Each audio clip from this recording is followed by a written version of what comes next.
Považte se. Zatím by to Honza nesnes asi. Ne, ale vždycky bude tady Honzo, ale dneska jsme ho malé měli už. Jak to? Takového malého.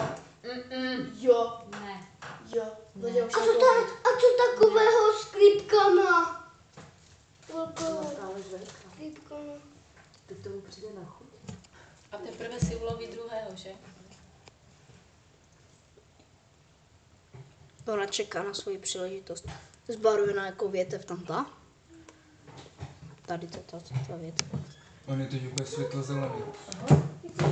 Jenom oni se každou chvíli furt zbarvujou. Nějaká kočka. Ona když A se... jako, jak pijou, jako? Oni pijou jenom ty kapky. Jo, my jsme se dívali, jak se na báječky dělají. Tak se dělají z těch infuzních hadiček, buď jako na doba, jako kapka voda prostě někam. A pak jsme viděli úplně krásné, Ona ho má na hlavě. že bambusové tyčky se rozpůlí a tak to tam jako Ona ho má na hlavě. jo, nějak různě Toho červa. nainstaluješ, On jde to zachránit. vlastně vždycky tyčka a kapka, jo, tyčka,